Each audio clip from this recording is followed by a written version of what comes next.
television. I'm Lena Tamid with today's top stories. A man in the southern city of Sidon is detained after being suspected of ties to notorious Sheikh Ahmed Lasir. The Lebanese army kills 2 ISIS militants as they try to infiltrate the northeastern town of Assal via Wadi Hmeid. And UN humanitarian chief Stephen O'Brien condemns attacks against civilians in Syria a day after more than 100 people were killed in the regime air raids on the rebel-held suburb of Douma. A man who works in an electronics store in the southern city of Sidon was detained after being suspected of ties to notorious Sheikh Ahmed Lasir, who was arrested 2 days earlier at Beirut International Airport as he tried to flee the country. A security source says General Security detained Lebanese national Hussam al-Rifa'i with information they had gathered during interrogations with Asir, which began shortly after his arrest on Saturday. Asir, who had been one of Lebanon's top fugitives for more than 2 years before his arrest, is still in the custody of General Security's Information Office. Military prosecutor Judge Sa'ir was reportedly waiting for those interrogations to wrap up before referring Asir to another security agency. His trial will be held publicly at the military tribunal on a date that has yet to be announced.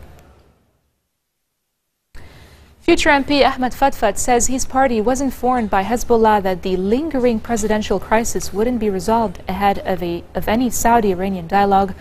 The 16th dialogue session between the two rivals was held earlier this month under the sponsorship of Speaker Nabih Berri in Ainatine. A brief statement issued after the talks said they discussed options to end the political deadlock in Lebanon and several vital affairs that concern the Lebanese. Rapprochement between Saudi Arabia and its regional rival Iran would have ramifications across the Middle East, possibly cooling political and military struggles in Syria, Iraq, Lebanon, Bahrain and Yemen.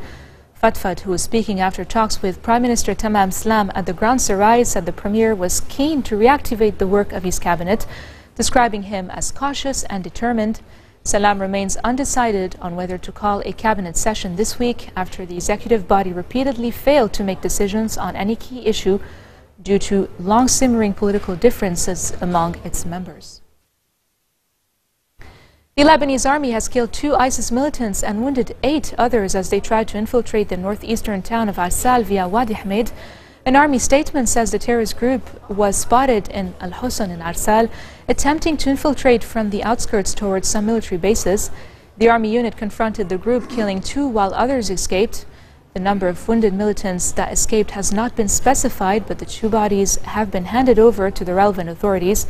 This is the first major incident after the weekend arrest of notorious fugitive preacher Ahmed Lasir at Beirut's airport.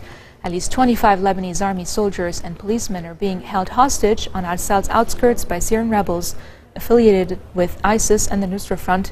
The original number of captives was 37, but Nusra has since released 8 and shot dead 2, while ISIS has beheaded 2. A delegation of families from the 9 Lebanese servicemen being held by ISIS are expected to meet with their loved ones on the outskirts of Arsal. This is according to the town's mayor Ali Hujairi, who added that weekend negotiations with ISIS for the families to meet with the captives have yielded results. The delegation had tasked a negotiator over the weekend to head to the town's outskirts to convince ISIS to allow them to meet with their sons. 16 servicemen are being held by the Nusra Front on Arsal's outskirts in addition to the 9 held by ISIS. Families continuously expressed disappointment with the state's course of action in the case and vowed to head to Arsal's outskirts and not return until they receive information on the fate of their sons. UN Special Coordinator to Lebanon, Sigrid Kaag, has criticized Lebanese politicians for the political deadlock in the country. In an interview with Iran's official news agency, Kaag said the most important thing is to encourage the Lebanese to assume their responsibilities and figure out solutions for their political crisis, in particular the presidential stalemate. She added the international community, particularly the UN and the International Support Group for Lebanon, encourages Lebanese parties to have lenient stances and reach a breakthrough regarding the presidential vacuum. The vacuum has repercussions on the state's affairs as a whole and undermines Lebanon's ability to address its socio-economic and security challenges. She said Iranian Foreign Minister Mohammad Javad Zarif's recent visit to Lebanon was linked to maintaining stability in the country and encouraging dialogue between rival political factions.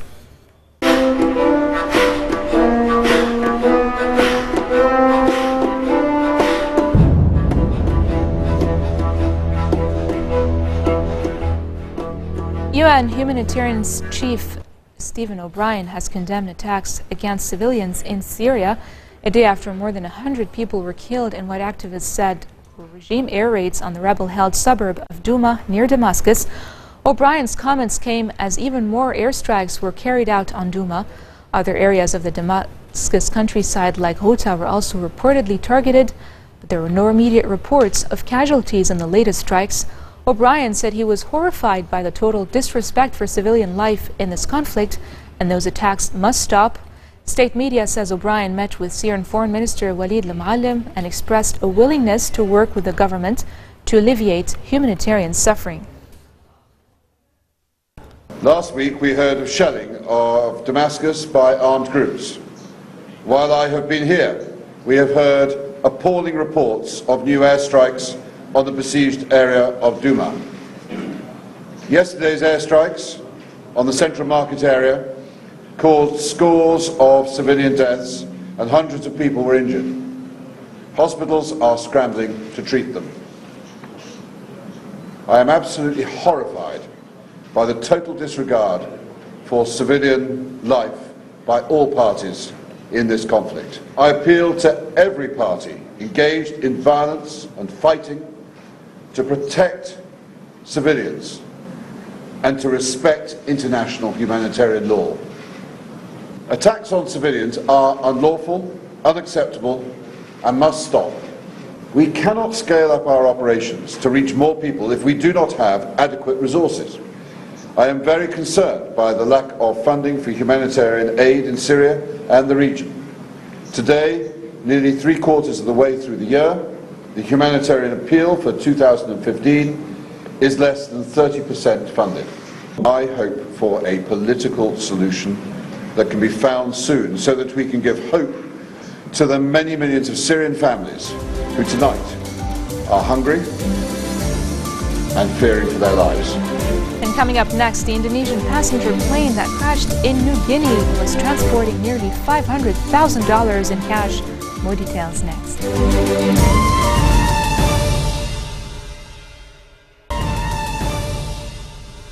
Welcome back. A Palestinian man was shot dead by Israeli police troopers after he stabbed and lightly wounded one of them at a military checkpoint in the occupied West Bank. The incident came 2 days after a Palestinian was shot and killed and another was wounded during what Israeli authorities said were 2 knife attacks on troops in the West Bank.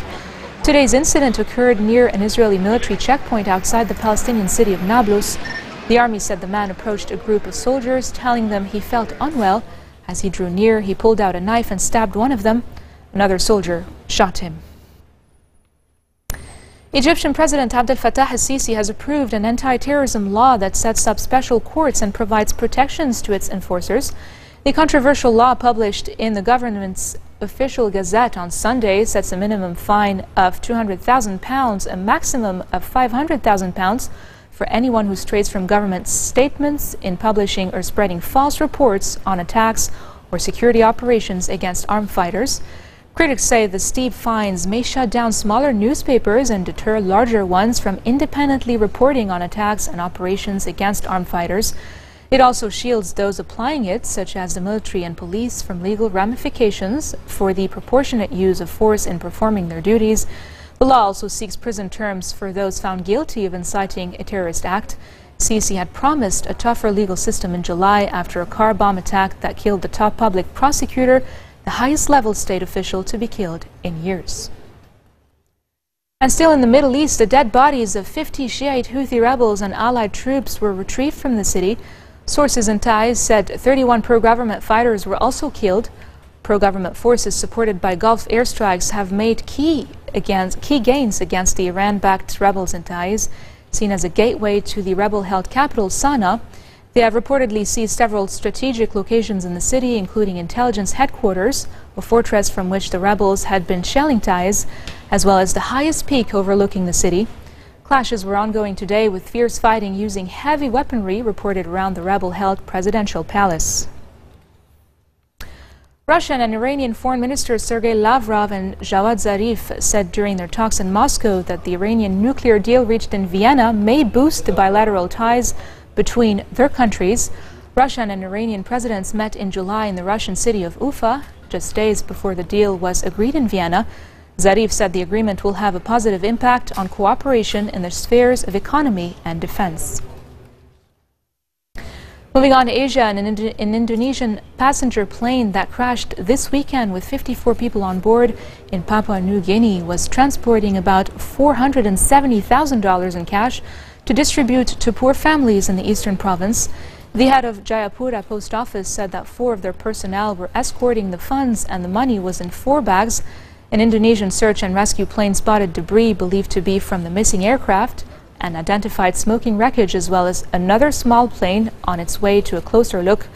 The wreckage, thought to be from the Trigana Air Service plane, was sighted this morning in the heavily forested Bitang Mountains region. The Trigana Air Service plane's disappearance is the latest in a string of aviation disasters in Southeast Asia. A bomb has exploded outside a religious shrine in central Bangkok, Thailand, killing at least 2 people and wounding scores more. An AFP reporter at the scene said body parts were scattered across the street after the bomb went off outside the Erawan shrine in the downtown Shidlom district of the Thai capital. Protests have erupted in the Chinese city of Tianjin as family members of the missing and those made homeless demanded answers from the government following last week's deadly explosions at an industrial site. An estimated 400 people gathered for spontaneous protests in the port city, a rare occurrence in the communist state. The death toll from the explosions has now risen to 114, with dozens still missing.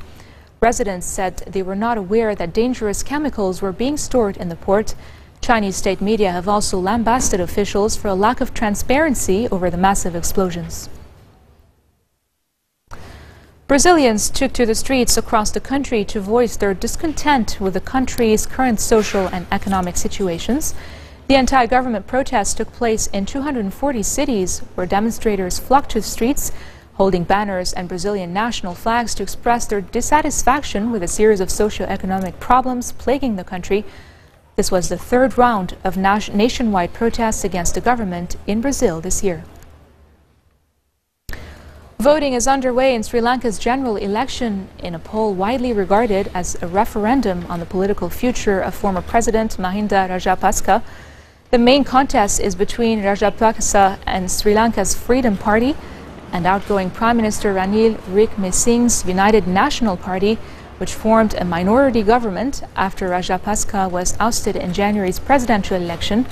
Both are vying for the post as Prime Minister.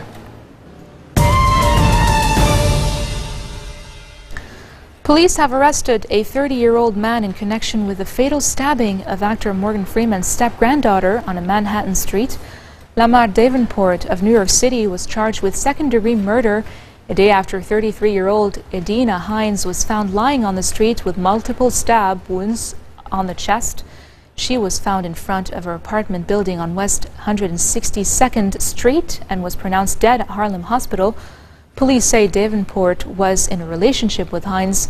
Freeman issued a statement saying that the world will never know her artistry and talent and how much she had to offer.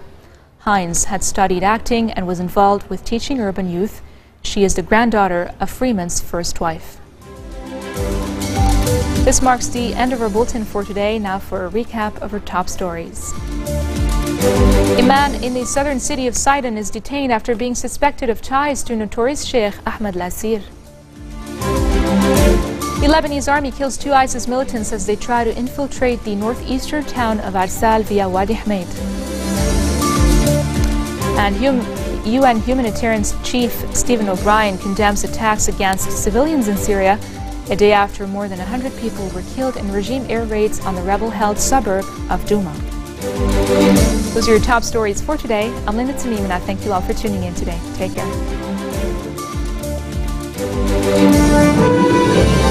عذرا